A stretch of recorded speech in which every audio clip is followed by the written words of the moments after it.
Hello दोस्तों, नमस्कार। क्या आपने टाइटन, रिलैक्सो या ट्रेंड का नाम सुना है?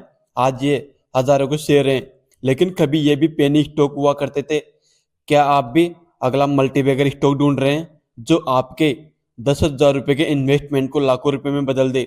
आज के इस वीडियो में हम एक ऐसे शेयर की बात करेंगे जो अभी सिर्फ कुछ रुपए में मिल रहा है, लेकिन इसका बिजनेस मॉडल और ऑर्डर बुक देखकर एक्सपर्ट भी हैरान है। बड़े बड़े इंस्टीट्यूशन, एफआईएस और डीआईएस ने इसमें हल्की हल्की होल्डिंग बढ़ाना शुरू कर दी है। वीडियो को एंड तक देखना, क्योंकि मैं सिर्फ नाम ही नहीं, इसके पीछे का सीक्रेट भी बताऊंगा। तो चलिए शुरू करते हैं। नमस्कार दोस्तों, स्टॉक मार्केट का किंग चैनल पर मैं आपका बहुत बहुत स्वागत करता हूं। इस कंपनी के अंदर तीन ऐसे पॉइंट हैं जो इसको बाकी पेनी स्टॉक से अलग बनाती है। फर्स्ट है सेक्टर। ये कंपनी टेक्सटाइल और डेनिम मैन्युफैक्चरिंग में काम करती है और गवर्नमेंट ने टेक्सटाइल सेक्टर के लिए 10,000 करोड़ की पीएलआई स्कीम का अनाउंस किया है, जिसका फायदा आने वाले टाइम में इस कंपनी को भी मिल सकता है, क्योंकि गवर्नमेंट टेक्सटाइल सेक्टर को पुश कर रही है और गवर्नमेंट जिस सेक्टर को सपोर्ट करती है वहां पर यूजुअली बाकी सेक्टर की तुलना में ज़्यादा पैसा बनने के चांस रहते हैं। नेक्स्ट सेकंड पॉइंट है ग्लोबल रीच। ये कंपनी सिर्फ इंडिया में नहीं बल्कि यूएस, यूरोप और मिडल ईस्ट के बड़े फैशन ब्रांड्स को अपने रॉ मटेरियल सप्लाई भी करती है। ये अपने प्रोडक्ट को America, Colombia, Peru, Chile, Morocco, तुर्की, South Africa, Sri Lanka, Bangladesh, Thailand, Korea जैसे कंट्री में एक्सपोर्ट करते हैं। मतलब कंपनी अपने प्रोडक्ट को बहुत सी कंट्री में एक्सपोर्ट करती है। अगर इनकी क्लाइंट लिस्ट की बात करें तो मुफ्ती, क्रिम्सन, जूडियो, मंत्रा, पेंटालून्स, वेस्टिसाइड, रोड स्टार जैसी बड़ी से बड़ी दिग्गज कंपनियां इनकी क्लाइंट हैं, जो इन्वेस्टर के लिए भरोसा बिल्ड करने का काम करती है। क्योंकि अगर किसी छोटी कंपनी का बड़ी दिग्गज कंपनियों से संबंध रहता है तो लोगों को उस पर भरोसा होना स्टार्ट हो जाता है। नेक्स्ट थर्ड पॉइंट है इसकी टर्न अराउंड स्टोरी।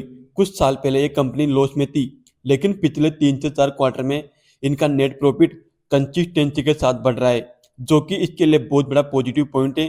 क्योंकि जब भी कोई लॉस मेकिंग कंपनी लॉस से सीधा प्रॉफिट में आती है तभी शेयर प्राइस 10x होने की पॉसिबिलिटी रहती है।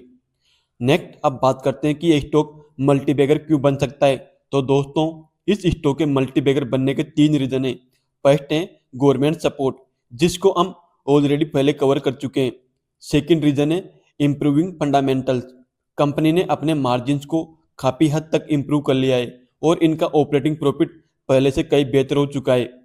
देन इसका नेक्स्ट मल्टीबैगर बनने का थर्ड रीजन है sector turn around. Global brands अब चाइना प्लस वन स्ट्रेटेजी अपना रहे हैं, यानी कि वो चाइना के बजाय हमारे इंडिया से ज़्यादा माल खरीद रहे हैं। ये तीनों रीजन इस कंपनी को मल्टीबैगर बनाने में काफ़ी बड़ा रोल प्ले कर सकते हैं। बट दोस्तों, शेयर मार्केट में बिना रिस्क के कुछ नहीं मिलता और पेनी स्टॉक में तो रिस्क और भी ज़्यादा होते हैं। इस कंपनी में कुछ रिस्क फैक्टर हैं जिनके बारे में आपको जरूर पता होना चाहिए। इस कंपनी का फर्स्ट रिस्क फैक्टर है रॉ मटेरियल प्राइस। अगर कॉटन के दाम बढ़ते हैं तो इनके मार्जिन पर प्रेशर आ सकता है। सेकंड रिस्क फैक्टर है डेप्ट। कंपनी पर थोड़ा कर्जा है, हालांकि मैनेजमेंट उसे तेजी से कम कर रहा है, बट फिर भी आपको इसे इग्नोर नहीं करना चाहिए। देन थर्ड रिस्क फैक्टर है ये पेनी स्टॉक हैं, तो इनके शेयर प्राइस एक दिन में 5 से 10% गिर भी सकती है और बढ़ भी सकती है, इसलिए कमजोर दिल वाले लोग इसे दूर ही रहे तो अच्छा है। देन इसका फोर्थ रिस्क फैक्टर है लिक्विडिटी। आपको पेनी स्टॉक में लिक्विडिटी कम देखने को मिलती है, इसलिए कभी कभी ऐसे शेयर्स को बेचना मुश्किल हो जाता है, क्योंकि अगर कोई खरीदने वाला नहीं होगा तो आप उस शेयर को नहीं बेच पाएंगे।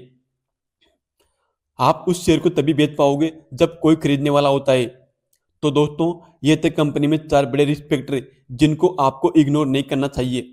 नेक्स्ट अब बात करते हैं कंपनी के फंडामेंटल्स की। फंडामेंटल्स में सबसे पहले कंपनी के बैलेंस शीट की बात करें तो कंपनी के पास मार्च 2024 को 441 करोड़ के रिजर्व थे, जो मार्च 2025 को बढ़ के 475 करोड़, और सितंबर 2025 की बात करें तो कंपनी के पास रिजर्व बढ़ के 495 करोड़ हो चुके हैं।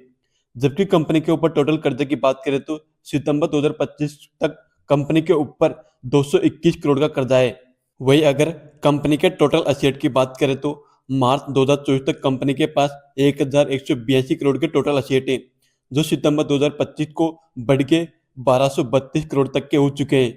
नेक्स्ट कंपनी के शेयर होल्डिंग पैटर्न की बात करें तो दिसंबर 2025 तक प्रमोटर के पास 51% तक की होल्डिंग है।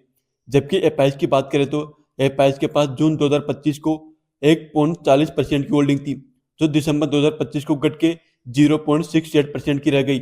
जबकि डीआईएस के पास इस कंपनी में जून 2025 को 1.25% की होल्डिंग थी, जो दिसंबर 2025 को बढ़ के 1.31% की हो चुकी है।